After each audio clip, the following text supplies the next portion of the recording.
Olá, tudo bem? Como que vocês estão? Professora Márcia está com muita saudade de vocês. Tenho certeza que vocês também estão com muitas saudades da gente. Olha só, coloquei isso, a gente está enviando atividades para vocês no blog, para vocês estarem fazendo. Não se esqueçam de fazer diariamente essas atividades, de estar estudando, porque a gente está no período que a gente precisa realmente se resguardar. Mas não é férias, né? A gente sabe que esse período não é para a gente ficar só brincando e só mexendo em celular. Não é, não. Esse período é para a gente estudar mesmo, porque assim que a gente retornar, a gente vai retomar todos os conteúdos, fazendo uma fixação para a gente começar a realizar nossas avaliações, tá? Mas tivemos uma pequena mudança. Essa mudança será dessa forma, hoje nossas aulas vão ser virtuais a partir dessa semana. E acredito que vocês vão gostar muito, porque é novo, né? Tudo que é novo, tudo que inova é legal pra gente, não é verdade? Então, nós vamos retomar um pouquinho hoje a nossa atividade, os nossos conteúdos de história, tá bom? É referente à unidade 2, referente às páginas 24 a 43. Só que essa aula nós vamos dividir essa unidade em duas aulas, em dois encontros. Então, hoje será o primeiro encontro, onde serão das páginas 24 a 32, depois vocês vão acompanhar pelo livro de vocês, para vocês não se perderem, até porque vocês vão ter que fazer as atividades em casa, exceto aquelas atividades que precisam ser com o colega ou com o professor, tá? Mas as que vocês conseguirem, vocês já façam em casa. O que a gente vai ver nessa unidade retomando? A gente já até tinha iniciado, lembra que a professora dividiu vocês em grupo a respeito daquela questão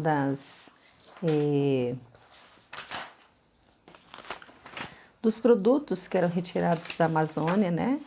Dos produtos que eram retirados da natureza, que foi a questão da biopirataria, não foi? A professora dividiu vocês em grupo para vocês estarem fazendo essas atividades em sala depois, mas diante das pesquisas que foram propostas para casa. Mas, retomando um pouquinho, o que a gente vai ver dentro dessa unidade? A gente vai ver a questão econômica que foi feita na época da colonização, desenvolvida no Brasil naquele período da colonização, a questão econômica que envolvia o quê? A extração do pau-brasil, que envolvia a exploração das drogas do sertão, que para a gente também não é novidade mais, a gente já vem falando sobre drogas do sertão, sobre também a produção da cana-de-açúcar. Vamos estar vendo também sobre a questão política. O que vem ser a questão política? A questão das capitanias hereditárias. Por que Portugal foi obrigado a dividir o Brasil? Tá? Então a professora vai falar um pouquinho disso tudo para vocês estarem fazendo as atividades em casa. Qualquer dúvida, gostaria muito que vocês anotassem o meu e-mail, é o e-mail institucional da escola, tá? Para vocês entrarem em contato comigo, pode mandar recadinho, pode mandar um ok que vocês estão compreendendo a atividade, que vocês estão fazendo atividade, ou também pode pedir também ajuda, que eu tiro as dúvidas, depois eu leio cada e-mail e tiro as dúvidas para vocês. O e-mail é marcia.aguiar@jmj.edu.br, tá? Então anotem aí, marcia.aguiar@jmjbsb.edu.br. Anotem qualquer coisa, entre em contato comigo. A mamãe também pode entrar em contato comigo por este e-mail também, que eu estarei respondendo. Diariamente o professor está aqui em frente ao computador, preparando aula para vocês, preparando alguma novidade para vocês, tá? Então vamos lá. Retomando um pouquinho os nossos estudos, a gente sabe que naquele período o poder foi centralizado, foi unificado somente por uma pessoa, que foi o quê? Foi no período de monarquia. Vocês lembram o que era monarquia? Monarquia era porque era governado pelo rei, não é verdade? Então, o rei de Portugal, a partir desse período, ele passou a se sentir mais poderoso, mais forte, e ele ficou, né? Porque ele, com esse poder, ele foi o primeiro estado europeu, Portugal foi o primeiro estado europeu que ele teve o quê? Ele permitiu sair à frente na concorrência por territórios e riquezas, ou seja, por isso que ele foi o primeiro a chegar no Brasil. Por ele se sentir mais poderoso, ele era o primeiro a sair em busca de novos territórios e novas riquezas. Então, e com isso, o que aconteceu? Deu vantagens para ele também ficar forte na questão do comércio marítimo, em busca de outras coisas. Chegando no nosso território, quem já estavam? Os nativos. Lembra quem eram os nativos? Os indígenas, né? Chegando então em nosso território, o que os portugueses então descobriram de imediato? A primeira grande riqueza que eles descobriram foi o pau-brasil, conhecido então como pau de tinta, ou seja, os portugueses denominaram esse nome, por quê? Porque a importância que essa madeira trazia para eles era a importância que eles tiravam uma tinta, um corante que eles tingiam as roupas, né, os tecidos, as roupas não, os tecidos, porque eles vendiam para a Europa esses tecidos a preço muito alto, porque só quem usava esses tecidos, essas cores, que era o corante vermelho, eram os nobres. Então outras pessoas não usavam, lembro disso. Somente quem usava as cores os tecidos tingidos pelo corante do pau-brasil eram os nobres, porque somente a cor vermelha que dava, só quem poderia usar era quem tinha o poder naquele período, tá? Mas essa árvore, gente, ela era o quê? Ela era totalmente explorada na nossa Mata Atlântica.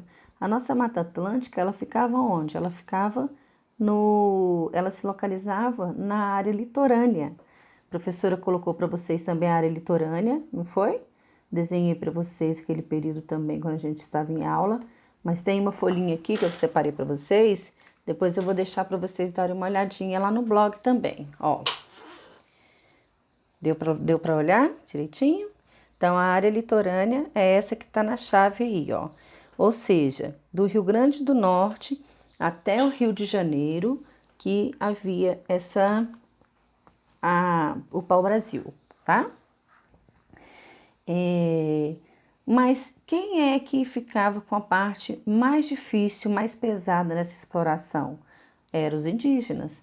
Por quê? Porque eles tinham que cortar, eles tinham que pegar, fazer em toras, né? As árvores em toras, tinham que empilhar para quê? Para ser transportadas para os navios. E eles faziam esse trabalho em troca de quê, professora? Em troca de dinheiro? Não, eles não conheciam o dinheiro. Eles faziam em troca de quê? Tem uma palavrinha, lembra? Quem lembra aí? Vamos lá. Essa palavrinha é o escambo. Quem lembrou está de parabéns. Ou seja, eles trocavam esse trabalho pesado que eles faziam por escambo, tá? Então, eles trocavam em quê? Eles trocavam em metais, eles não tinham metais nesse período, porque o único meio que eles faziam as armas, né, que eram arco e flecha, que eles usavam para caçar e pescar, eram com efeito que tinha retirado da madeira do pau-brasil. Então, eles não tinham nenhum tipo de metal. Mas, com esses escambos, os portugueses começaram o quê? Oferecer para eles o quê? Anzol, faca, machado. E com essa troca do trabalho com o produto que eles não tinham, eles denominavam essa troca por escambo, ok? Tudo bem até aí? Depois dessa riqueza, gente, que foi do pau-brasil, houve a grande riqueza também, que foi as drogas do sertão, tá? As drogas do sertão eram o quê?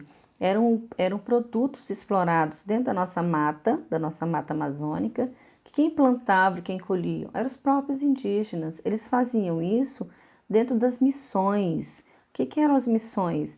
Lembra que a professora falou para gente ano passado, para vocês ano passado, que as missões eram grupos designados para catequizar os índios? Então, eles aprendiam, os índios iam para esses grupos dentro dessas missões, né, que eram dos jesuítas, onde eles plantavam, colhiam, e ali eles faziam todo esse trabalho também com as drogas do sertão para serem transportadas para a Europa. Então, quer dizer, já falei duas das atividades econômicas. A primeira foi qual? Pau-brasil, a exploração do pau-brasil. E a segunda, as drogas do sertão, ok? Esses produtos, gente, as drogas do sertão, que era o quê? era o cacau, a canela, o cravo, a baunilha, o guaraná, tá? Inclusive, depois, na próxima semana, na aula de português, a professora vai colocar um linkzinho para vocês darem uma olhadinha na lenda, né? Uma lenda do Guaraná mesmo, que existe uma lenda indígena, que é uma das drogas do sertão, para vocês verem, conhecerem. Essa lenda é muito interessante, muito legal, tá? Mas vai entrar como atividade de interpretação. Continuando, então, vamos falar, então, agora sobre as capitanias hereditárias. Então, já falamos das duas atividades econômicas, falta uma ainda, mas a outra a gente vai deixar para o próximo encontro, que é os engenhos de açúcar, tá bom? O que foram as capitanias hereditárias? Portugal, naquele período, ele se sentiu muito poderoso, como eu falei, unificar o poder somente para o rei de Portugal. Só que o rei de Portugal ele se viu numa situação meio apertada, porque ele não tinha recurso suficiente para quê? Para comandar uma área territorial tão grande que era o território brasileiro. O que o rei de Portugal fez? Ele dividiu o território, né, o território americano, o nosso, né, na época, em 15 partes. Cada parte ela era o que? Era oferecida às pessoas que chamavam de donatários. Tá? Que eram os donatários? Eram as pessoas de sua própria confiança da coroa portuguesa que eles tinham que eles tinham que povoar esses territórios. Deixa eu colocar uma folhinha aqui para vocês também conhecerem um pouquinho como que ficou essa divisão das capitanias hereditárias. Espera aí.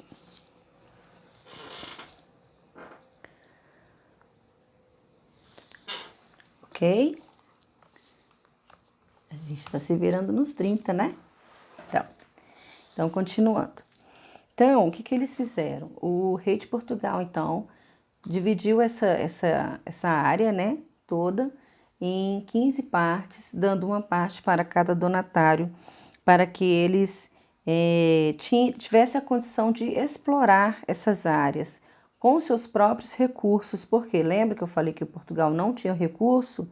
Então, eles deram essas áreas para esses donatários, eram pessoas, de, além de ser de sua confiança, eles tinham dinheiro na época, eles tinham poder também financeiro, poder econômico, porque eles tinham que explorar essas áreas com seus próprios recursos. O que eles tinham que fazer? Eles tinham que defender a terra contra invasões, ou seja, dividindo os invasores, cada pedacinho estava o quê? Sendo vigiado para dificultar a entrada dos invasores estrangeiros, tá? Para garantir o povoamento também, tendo pessoas responsáveis por esses pedacinhos também, naturalmente aumentaria o número de pessoas que iriam morar, né, povoar esses espaços. E organizando também, para organizar também as atividades econômicas. Então a gente percebe que os donatários, eles não ganharam a terra só por ganhar, porque eles são legais, não. Eles ganharam, eles foram ofertados com essas terras, mas eles tinham que fazer a parte deles. Primeiro, que era entrar com os recursos econômicos deles, e segundo, eles tinham que seguir as medidas que o rei de Portugal exigia para eles. Tudo bem? Só que teve um problema. Essas capitanias, elas não foram para frente, elas foram fracassadas. Por que foram fracassadas? Porque é difícil, né, você colocar na mão de pessoas que talvez você não conhece, depositar confiança e você não conseguir explorar da forma que você quer ou do jeito que impõe para você. O que aconteceu então? Então como foi fracassado as capitanias hereditárias, que foram aqueles pedacinhos das terras, veio agora a vez do primeiro governador-geral do Brasil, que foi o governador Tomé de Souza, tá? Ele foi o quê? Ele que foi encarregado de defender a costa e o interior do território, ou seja, se lá na costa, né, onde que era o litoral, onde a professora mostrou para vocês, não entrava gente, naturalmente eles não entravam no interior do país, tá? Então, Tomé de Souza que foi responsável por fazer isso depois do fracasso das capitanias hereditárias. E ele também foi o que é responsável também, além disso, não deixar invasores, né, nas nossas terras. Ele também foi obrigado a se ver a garantir o cumprimento da lei, ou seja, ele tinha que cumprir a lei que era imposta pela coroa, que na época era a monarquia, né? Que era o rei. E ele também tinha que assentar os colonos. O que era assentar os colonos? Ele tinha que dar posse legal de terra a esses colonos. Os colonos eram as pessoas que já estavam aqui no território brasileiro, tá bom? Com isso, gente, foi surgindo o quê? Como foi povoando muito mais o espaço, o território brasileiro, foram surgindo as primeiras vilas. E com as primeiras vilas, naturalmente, foram surgindo as cidades. Mas a primeira cidade que surgiu foi a cidade de Salvador. Ou seja, Salvador, naquele período, ele foi a primeira capital do Brasil, onde é hoje o estado da Bahia, tá ok? Quem conhece a Bahia, então já sabe que a gente tem um momento histórico importante por lá, tá? E com a comitiva também de Tomé de Souza, quando ele veio para cá, como governador-geral também do Brasil, ele trouxe também, vieram alguns jesuítas com ele. Qual era a missão dos jesuítas? Quem lembra disso? A missão dos jesuítas era o quê? Catequizar esses índios, pois catequizando os índios, eles estariam o quê? Eles estariam, os índios estariam mais propícios para seguir as ordens do rei de Portugal. Tudo bem? Espero que vocês tenham compreendido um pouquinho da minha fala hoje, tá? E qualquer coisa, entre em contato com a professora por e-mail, que estarei tirando as dúvidas de vocês. Vocês vão fazer as atividades das páginas 24 a 32. Faça as atividades do livro, todas as atividades do livro, exceto as atividades que que são em duplas ou com colega, né? E as atividades que teriam que ser feitas comigo.